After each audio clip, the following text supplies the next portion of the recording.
La famille, désolé pour l'autre live, j'ai dû interrompre à cause des appels.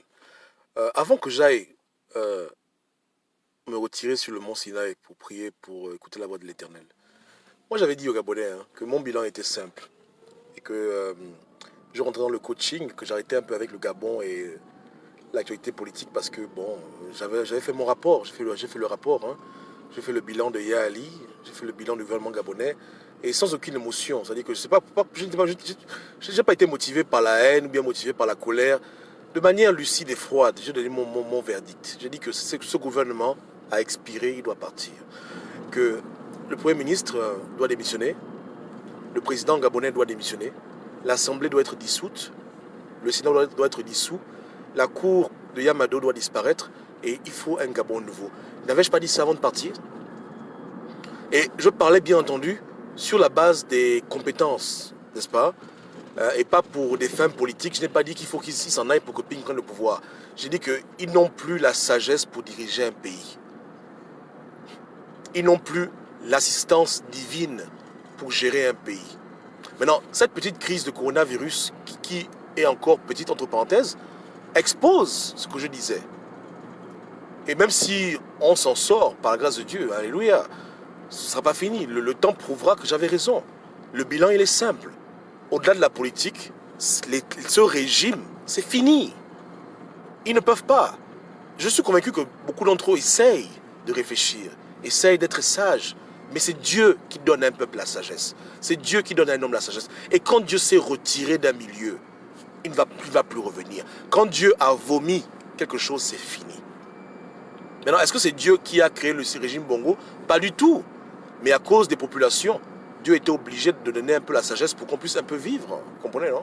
Voilà. Mais là, Dieu vraiment s'est retiré de son gouvernement. Dieu n'est plus avec eux. Donc, même s'ils essayent de penser à faire du bien, tout ce qu'ils feront sera toujours négatif parce qu'ils n'ont plus l'onction du pouvoir. En un mot, de manière spirituelle, le pouvoir leur a déjà été retiré.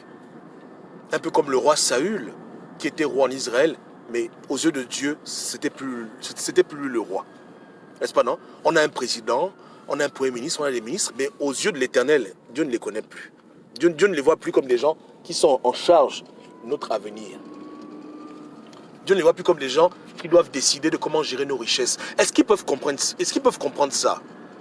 Est-ce qu'ils peuvent écouter la parole de l'Éternel? Et je fais que leur dire que quittez les choses avant que les choses vous quittent. N'est-ce pas, non? Je profite de leur gaffe pour leur rappeler ce que je leur ai dit. Les vidéos sont encore là, j'ai fait le bilan. Depuis 2009, on est remonté. On a fait la liste des choses, on a fait le bilan, on a pesé. On a fait le rapport. Rapport final, c'est fini pour vous. Laissez ça tranquille. N'est-ce pas, non? Au-delà de l'ego, Bachen, là maintenant c'est les vies humaines. Vous voyez que même si le virus, il est contagieux et virulent, si nous les hommes, on n'arrive pas à avoir des bonnes méthodes pour éviter d'être contaminés et gérer la crise, parce que la crise elle est aussi psychologique, ça finira mal. Vous comprenez? Donc cette psychose qui est créée par cette intervention où ils disent qu'ils vont entrer dans la maison des gens, c'est un problème. C'est un véritable problème, surtout s'ils persistent dans cette décision. N'est-ce pas? Eux-mêmes, ils creusent leur tombe. Parce que le plus grand ennemi du régime Bongo, ce n'est pas les faux opposants. C'est eux-mêmes leur propre ennemi. C'est eux-mêmes qui donnent le bâton pour qu'on leur tape dessus. Vous comprenez? C'est pas moi, c'est pas Danger, c'est pas les Gabonais. C'est eux-mêmes qui sont leurs plus grands adversaires. Ils se combattent eux-mêmes. Là, il n'y a rien de politique. On doit gérer une crise sanitaire, une crise médicale, une épidémie. Il y a quoi de politique dedans? Donc là, ça demande simplement du bon sens, de la réflexion, et ça s'arrête là. Ce n'est pas voter pour moi, voilà PDG. Ça n'a rien à foutre avec ça. Là, c'est simplement mettre en exergue ses compétences, ses talents de manager, ses talents d'administrateur. C'est purement et simplement un examen, hein, avec des questions et des réponses. Ça n'a rien de politique dedans. C'est une crise grave.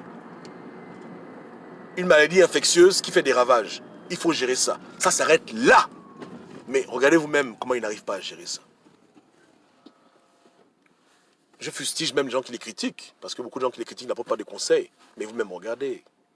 Pourquoi les gens veulent forcer quand Dieu a dit que c'est fini? Hein? Pourquoi les gens insistent quand Dieu leur dit que c'est plus bon pour vous? Retirez-vous un à un, tranquillement, pour éviter le pire. Pendant qu'il a encore temps. Pendant que vous ne voyez, puisque vous ne voyez pas vous-même le danger venir. Dieu vous dit que le danger arrive, mais vous ne voyez pas le danger venir. Vous insistez à vouloir gérer un pays, alors que Dieu ne veut plus que vous gérez ce pays. Pour des choses comme ça. Pour des choses comme ça. Qui dépassent le cadre politique. Des crises qui demandent simplement que des gens intelligents agissent. Dans l'intelligence et la sagesse pour éviter le pire. Rien à foutre avec le fait que je vais être ministre. Ça n'a rien à foutre avec ça. Ça, c'est les choses simples. Vous ne pouvez pas faire ça. Mais vous voulez rester là, assis sur une chaise, vous ne pouvez pas gérer quelque chose. C'est compliqué. Pourquoi les gens veulent le pouvoir, mais ils ne peuvent pas gérer le pouvoir? Pourquoi les gens veulent être ministres, mais ils ne peuvent pas agir comme un ministre? Pourquoi l'homme veut avoir une voiture, il ne sait pas conduire? Pourquoi l'homme veut avoir un avion, il ne sait pas piloter? Pourquoi l'homme est comme ça? Pourquoi l'homme est comme ça? Pourquoi les gens sont comme ça? Pourquoi l'homme est comme ça? Hein? Pourquoi vouloir une chose qui te dépasse, pour lesquelles tu n'es plus apte à pouvoir opérer? Pourquoi l'homme est comme ça? Dites-moi un peu. Si tu as la réponse, envoie-moi ça en inbox. N'est-ce pas, non? Voilà. Hein? Donc moi ça me fait mal. Hein? Mais je dis que c'est comme ça. Quand Dieu retire le peu de sagesse que tu avais, tu deviens fou. Tu fais des trucs comme un petit fou. Quand c'est blanc, tu dis c'est vert. Quand c'est vert, tu dis c'est blanc. Quand il faut aller devant, tu vas derrière. Quand il faut aller derrière, tu vas devant. Des trucs simples, élémentaires. Quand il faut suivre les blancs, tu suis pas les blancs. Quand il faut les suivre, tu les suis pas. C'est que tu es toujours en décalage avec ce qui est bien.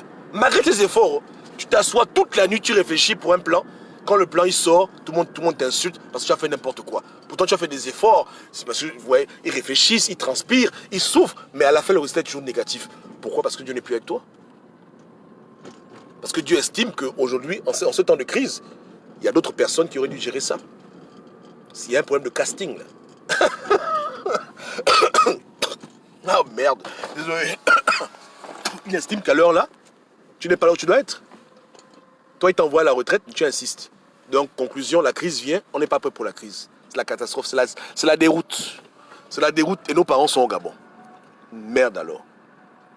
Je ne vais pas me fâcher. Oh.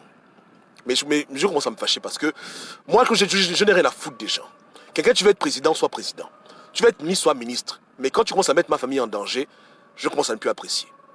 Parce que si votre incompétence met nos parents en danger, si à cause de vos conneries, de ne pas savoir gérer une crise, hein, nos parents attrapent le coronavirus et meurent, vraiment, on va reprendre du service. Et ça commence à bien faire. Parce qu'on ne fait que vous parler, vous ne voulez pas comprendre les gens. Vous comprenez, non? Gérez-moi ça bien. Si même vous ne pouvez pas gérer cette crise, déléguez les pouvoirs à des gens qui peuvent gérer une crise, hein, de maladie dans un pays. Débrouillez-vous. Parce que vraiment, ça commence vraiment à m'énerver au plus haut point. Il n'y a pas que moi qui commence à grincer des dents. On se comprend, non? Vous avez voulu être en charge. Faites votre foutu travail. Parce qu'il s'agit des vies humaines. C'est pas un jeu. C'est pas le PDG, on vote. Ça n'a rien à foutre avec ça. On a beaucoup de parents âgés au Gabon. Âgés. Et on sait nous tous qu'il n'y a pas beaucoup d'hôpitaux. Il n'y a pas beaucoup de matériel. Arrêtez. Arrêtez. Je parle au Premier ministre et à toute son équipe et au président Ali Bongo qui veulent rester au pouvoir. Les gens qui aiment le pouvoir. C'est bien aimer le pouvoir. Mais ne vous amusez pas avec les parents des gens. Ne vous amusez pas avec la vie des gens. Vous comprenez, non? Tu veux piloter le bateau, c'est pas pour aller engloutir les gens comme le Titanic. Attention. Pilote ça bien. Parce que pour le bateau là, tu as tué les gens pour le bateau là.